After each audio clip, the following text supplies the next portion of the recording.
사랑하는 성도 여러분, 주님께서 부활하셨습니다. 믿으십니까?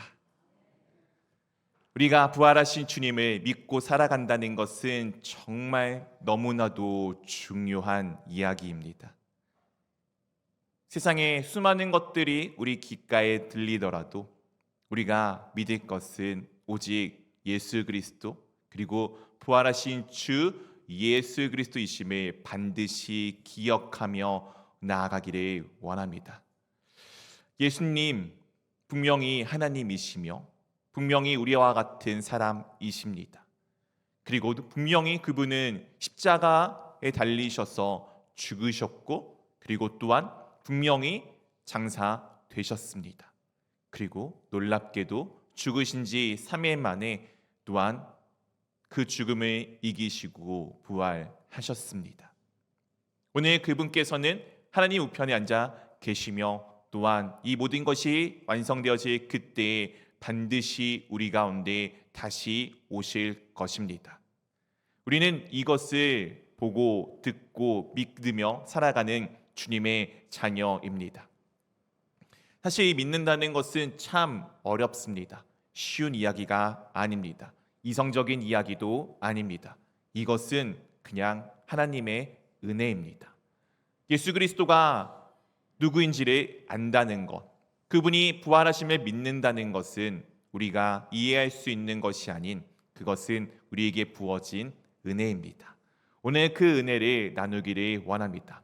우리 예수님께서는 엊그저께 금요일날 정확하게는 아니겠지만 어쨌든 이 금요일날 저녁에 십자가에서 달려 돌아가시게 됩니다. 그때 이와 같은 외침이 있었고, 그리고 놀라운 고백이 그곳 가운데 함께 따라오게 됩니다. 마가복음 15장 37절부터 39절까지 한 절씩 번갈아 가면서 읽도록 하겠습니다. 예수께서 큰 소리를 지르시고 숨지시니라. 이에 성소 휘장이 위로부터 아래까지 찢어져 둘이 되니라. 39절 함께 읽겠습니다. 예수를 향하여 섰던 백부장이 그렇게 숨지심을 보고 이르되 이 사람은 진실로 하나님의 아들이었도다 하더라. 오늘 예수님께서 마지막 십자가 위에서 큰 소리를 지르고 어떻게 되셨다고요? 네, 숨지셨습니다. 죽으셨습니다. 그러자 놀랍게도 성소의 휘장이 어떻게 되었습니까? 위로부터 아래까지 찢어 저 둘로 나뉘어지게 되었습니다. 이 성소의 휘장은 하나님의 임재하여 있는 하나님의 임재의 상징인 곳과, 그리고 우리 사람들이 살아가는 곳에 대한 이 세상을 나누어 놓는 하나의 장막이었습니다. 그런데 오늘 그 장막이 어떻게 되었다고요? 위에서부터 아래로, 아래에서부터가 아니고 위에서부터 아래로 그 휘장이 찢어져 둘로 갈라지게 되었습니다.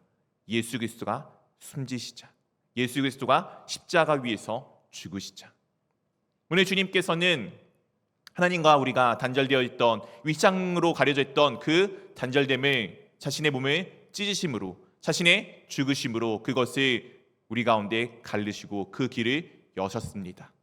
우리가 보았던 골로새서에서 하나님과 우리의 관계를 화목하게 만들어 주신 것이 우리 주 예수 그리스도이십니다. 오늘 이 장면을 로마의 백부장 이방인이 목격을 하게 됩니다. 그러자 그가 무슨 고백을 내어놓습니까? 이 사람은 진실로 하나님의 아들이었도다. 이 사람은 진실로 하나님의 아들이었도다 라고 고백을 내어놓습니다. 놀랍게도 이 고백은 뒤에 살펴보면 아시겠지만 함부로 쉽게 되어지는 고백이 아닙니다. 오늘 로마의 백부장, 예수님이 누구인지, 하나님이 누구인지, 메시아가 무엇인지, 그리스도인이 무엇인지, 그리스도가 무엇인지 전혀 알지 못하는 이 사람의 입에서 십자가에 달려 죽으신 예수님을 보자, 이런 고백을 내어놓는 것입니다. 그는 진짜 하나님의 아들이었구나. 그는 진짜 하나님이었구나. 이 고백이 우리의 고백이 되기를 원합니다. 오늘 예수님께서는 십자가 위에서 반드시 정말 확실하게 죽으셨습니다.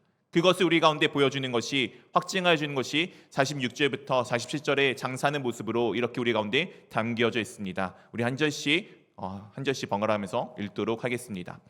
요셉이 세마포를 싸서 예수를 내려다가 그것으로 싸서 바위 속에 판 무덤에 넣어두고 돌을 굴려 무덤 문에 놓음에 막달라 마리아와 요새의 어머니 마리아가 예수 둔 곳을 보더라. 요셉, 아리마대 요셉이라 불려지는 사람이 예수님의 시신을 십자가 위에서 내리고 그 십자가 위에서 내린 그 시신에 세마포로 싸서 장사를 하고 그 첫 아무도 쓰지 않는 무덤에 예수님의 시신을 놓게 됩니다. 그리고 그 앞을 돌로 막게 되죠. 그리고 그 모습을 막달라 마리아와 요새의 어머니 마리아가 그것을 목격하게 됩니다. 예수님은 확실하게 죽으셨습니다. 혹자는 기절하였다라고 이야기도 하며 혹자는 가짜라고도 이야기하지만 분명히 우리 주님은 죽으셨습니다. 오늘 이 죽으신 주님께서 그 다음 날이었던 안식일을 지나고 그리고 그 안식이 첫째 날이 이르게 되자 이와 같은 일이 우리 가운데 발생하게 됩니다. 마가복음 16장 1절부터 3절까지 한 절씩 번갈아 가면서 읽도록 하겠습니다. 안식일이 지남에 막달라 마리아와 야고보의 어머니 마리아와 또 살로메가 가서 예수께 바르기 위하여 향품을 사다 두었다가 안식 후 첫날 매우 일찍이 해 돋을 때 그 무덤으로 가며 3절 함께 읽겠습니다. 서로 말하되 누가 우리를 위하여 무덤 문에서 돌을 굴려 주리요 하더니 안식일이 지났습니다. 안식일은 우리나라의 이 요일로 어떤 요일입니까? 일요일입니까? 토요일입니까? 네, 토요일입니다. 우리가 일요일을 주일로 지키는 것은 이 주님께서 이 아침에 부활하셨기 때문입니다. 안식일과 주일은 분명히 다른 개념입니다. 그것은 여러 번 전에 말씀드렸기 때문에 오늘 이 시간에는 그것을 말씀드리지는 않겠습니다. 어쨌든 우리 이 시간으로 일요일 안식이 지나고 첫날에 막달라 마리아와 야고보의 어머니 마리아와 또 살로메가 지금 예수님께서 죽으시고 너무 급박한 상황 가운데 안식일이 다가왔기 때문에 예수님의 시신을 채 완벽하게 장사하기 위한 시순으로 수습을 하지 못하였기 때문에 향품을 바르기 위해 그 무덤을 향해 나아갑니다. 근데 가는 동안에 걱정거리가 있었어요. 왜냐하면은 무덤 앞에 무엇이 막고 있죠? 돌이 막고 있었기 때문입니다. 그리고 그 돌이 4절에 보게 되면은 심히 크더라고 되어져 있었습니다. 여자들이 아무리 힘이 센다고 한들 그 돌을 쉽게 옮길 수가 없었기에 그들은 지금 예수님의 시신을 장사를 채 완전하게 마치기 위해서 가는 동안에 이 돌을 어떻게 할지 걱정하고 있었습니다. 그렇게 무덤 앞에 다다르자 이와 같은 일이 벌어지게 되어집니다. 4절 말씀 같이 읽어보도록 하겠습니다. 벌써 돌이 굴려져 있는데 그 돌이 심히 크더라. 그렇게 무덤에 다달라 눈에 들어서 보니까 그 돌이 어떻게 되어져 있었다고요? 이미 굴러져 있었습니다. 가는 동안 걱정하고 있었는데 그 돌이 이미 옮겨져 있었음을 우리 가운데 분명히 말씀하여 주고 있습니다. 그러자 오늘 마가복음에는 별로 이렇게 극적으로 그리진 않지만 사실은 다른 복음서에 보면은 엄청 이 사람들이 놀라는 모습으로 당황해하는 모습으로 나와져 있습니다. 그 무덤 가운데 지금 이들이 들어가게 되고 이와 같은 모습이 우리 가운데 보여지게 됩니다. 5절 6절 말씀 한 절씩 번갈아 가면서 읽도록 하겠습니다. 무덤에 들어가서 흰옷 입은 한 청년이 우편에 앉은 것을 보고 놀라매 청년이 이르되 놀라지 말라. 너희가 십자가에 못 박히신 나사렛 예수를 찾는구나. 그가 살아나셨고 여기 계시지 아니하리라. 보라, 그를 두었던 곳이니라. 지금 무덤에 들어가자 그 무덤 안에 있어야 될 예수 그리스도의 시신은 없고 한 흰옷 입은 청년이 그 우편에 앉아 있는 것을 그들이 보게 됩니다. 보고 놀라는 상황 가운데 있는데 청년이 이렇게 그들 가운데 그녀들에게 이야기를 합니다. 너희가 십자가에 못 박히신 나사렛 예수를 찾는구나.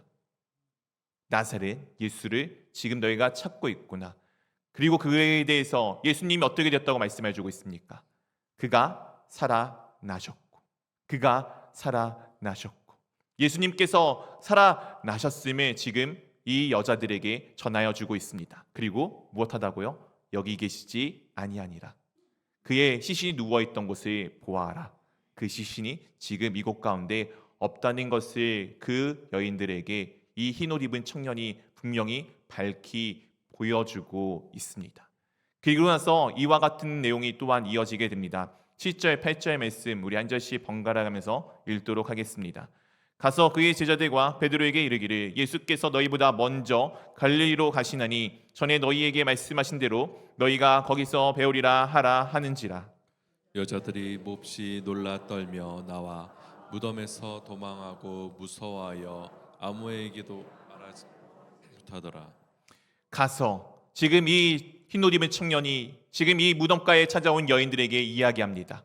가서 그의 제자들 예수 그리스도의 제자들과 베드로에게 이르기를 예수께서 너희보다 먼저 갈릴리로 가시나니 전에 무엇 하신 대로요? 너희에게 말씀하신 대로. 예수님께서 자신이 십자가 위에서 죽으시고 3일 만에 부활하실 것을 이미 제자들에게 최소 3번 이상을 말씀하여 주셨습니다. 그 말씀하신 대로 너희가 거기서 예수 그리스도를 배울 것이다라고 지금 다시금 이 청년이 여자들에게 전하여 주고 있습니다. 아까도 예수를 예수 그리스도라고 하지 않고 무엇이라고 하였죠? 나사렛. 그리고 오늘은 어디에서 만난다고요? 갈릴리입니다. 나사렛과 갈릴리는 당시 시대에 가장 어렵고 어둡고 아프고 힘든 곳, 유대인들에게 있어서 가장 치욕적인 단어 이방의 땅 갈릴리여라고 불려지던 지역입니다. 가장 연약하고 아프고 힘든 그곳 가운데 부활하신 주님께서 이미 그곳에 가 계심을 우리 가운데 말씀하여 주고 있습니다. 부활하신 주님은, 영광의 주님은 이 세상의 가장 높은 곳에 계신 것이 아니라 그가 이 땅에 찾아오실 때도 그리하셨던 것처럼 부활하신 이후에도 가장 낮고 아프고 힘들고 연약한 곳으로 나아가셨습니다. 우리의 주님께서 그런 모습을 우리 가운데 보여주셨습니다. 오늘 이 상황 가운데 이 여인들이 무엇을 하죠? 놀라고 떨면서 무서워 아무 말도 하지 못하는 상황이 되어지게 됩니다. 이 무덤은 분명히 예수님이 죽으시고 묻혔던, 예수님이 시신이 담겨져 있던 무덤입니다. 그런데 지금 이 무덤이 어떻게 되었습니까? 이 무덤이 비워졌습니다. 이 무덤이 비워졌는데 누군가 예수 그리스도의 시신을 훔쳐간 것입니까? 그렇지 않습니다. 분명히 우리 주님께서 이 무덤 죽음에서 이기시고 부활하셨습니다. 우리가 이것을 목격하고 우리가 본다면은 오늘 이 여인들과 같은 마음이 될 수밖에 없을 것입니다. 부활의 주님을 만났다는 것은 우리 가운데 커다란 감격이며 때로는 놀라운 일이며 때로는 기이한 일입니다. 사실 이것은 우리가 이성으로 안다고 해서 우리가 알고 싶다고 해서 알 수 있는 내용이 아닙니다. 그래서 오늘 이 여인들에게 청년이 이 여인들에게 예수 그리스도의 제자들에게 베드로에게 가서 전하라고 하였고 놀랍게도 그들이 그렇게 전하는데 이 제자들의 반응이 이와 같습니다. 마가복음 16장 10절 11절 말씀 한 절씩 번갈아 가면서 읽도록 하겠습니다. 마리아가 가서 예수와 함께 하던 사람들이 슬퍼하며 울고 있는 중에 이 일을 알림해 그들은 예수께서 살아나셨다는 것과 마리아에게 보이셨다는 것을 듣고도 믿지 아니하니라. 오늘 예수님께서는 막달라 마리아에게 가장 먼저 부활하신 몸을 보여주셨습니다. 슬피 울던 막달라 마리아가 그 부활하신 예수님을 보자 예수님의 제자들에게 예수님이 죽으심으로 인해 슬퍼하고 있는 그들에게 나아가서 예수님께서 부활하셨다라고 그들에게 전하여 주었습니다. 그런데 제자들의 반응은 어떠하죠? 그것을 믿지 않았습니다. 또한 예수님의 제자들이 엠마오로 가는 길 가운데 예수님과 함께 동행하는 사건이 우리 가운데 있음을 우리는 알고 있습니다. 이 자세한 내용은 마가복음보다는 누가복음에 조금 더 자세하게 담겨져 있습니다. 오늘 그렇게 예수님의 죽으심을 그들이 한탄해하며 안타까워하며 걸어가는 길 가운데 놀랍게도 누가복음에 의하면은 이 엠마오로 가는 두 제자들이 이미 예수님께서 부활하셨다는 이야기를 들었음을 우리 가운데 전하여 주고 있습니다. 그런데 그들도 그 이 두 명도 엠마오에 가는 이 두 명의 제자도 예수님이 부활하셨음을 들었지만 그것을 믿지 않고 있었습니다. 그런 그들에게 예수님이 함께 동행하시자 그들이 눈이 띄어지게 되고 부활하신 예수님을 만나게 됩니다. 그리고 그 사람들이 역시 아까 마리아와 같이 막달라 마리아와 같이 제자들에게 예수님께서 살아나셨음을 분명히 전하여 줍니다. 그런데 제자들의 반응이 이와 같습니다. 13절 한번 같이 읽어보도록 하겠습니다. 두 사람이 가서 남은 제자들에게 알리었으되 역시 믿지 아니하니라. 두 사람이 남은 제자들에게 알리자 그 남은 제자들의 반응이 어떠합니까? 역시 믿지 아니하고 있습니다. 마리아야 당시 시대에 여인의 위치가 그리하였으니까 그렇다 치더라고 하더라도 오늘 이 두 명의 증인이 한 명도 아니고 두 명이잖아요. 두 명은 확실한 증인이라는 의미를 가지고 있습니다. 그렇게 증거를 하는데도 제자들은 무엇하였죠? 믿지 않고 있었습니다. 사랑하는 성도 여러분, 예수님께서 부활하셨습니다. 믿으십니까? 이 아멘이 나오는 것은 사실은 놀라운 일이에요. 오늘 제자들의 반응이 어떻게 보면 지극히 정상적인 평범한 반응이기 때문입니다. 어떻게 죽은 사람이 다시 살아날 수가 있겠습니까? 우리는 그것을 직접 보지 않고서는, 목격하지 않고서는 믿을 수 없습니다.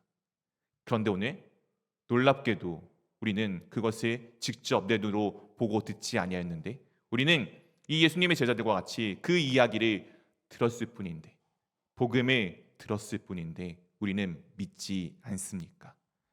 이것이 우리에게 은혜입니다. 이 복음은 그렇기에 이상한 일이에요. 믿을 수가 없는 내용을 우리는 믿고 살아가고 있는 것입니다. 오늘 이렇게 지금 믿지 않는 제자들에게 예수님께서 나타나 그들과 함께 이런 대화를 나누시게 됩니다. 14절 말씀 한번 같이 읽어보도록 하겠습니다. 그 후에 11 제자가 음식 먹을 때 예수께서 그들에게 나타나사 그들의 믿음 없는 것과 마음이 완악한 것을 꾸짖으시니 이는 자기가 살아난 것을 본 자들의 말을 믿지 아니함이로라. 그 후에 예수님께서 제자들이 지금 음식 먹고 있는 그 상황 가운데 그들에게 나타나십니다. 마가복음은 간략하게 지금 기록해주고 있지만 다른 복음서에 보면은 제자들이 무서워 떨며 문을 닫고 두려움 가운데 밥을 먹고 있는 모습을 우리 가운데 보여주고 있습니다. 네, 그렇겠죠. 예수님이 자신들은 이 세상의 왕이라고 믿었습니다.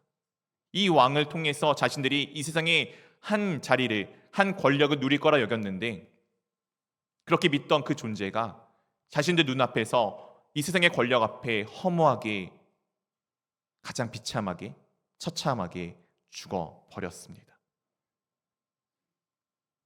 반역의 동력자인 자신들의 목숨이 지금 어떻게 될지 두려움 가운데 떨 수밖에 없는 이 제자들, 부활하셨다고 하는 하나님의 이 증거를, 예수님에 대한 증거를, 수많은 사람들의 증거를 듣고도 믿지 아니하였던 이들, 이 모습이 때로는 우리의 모습이지 않습니까?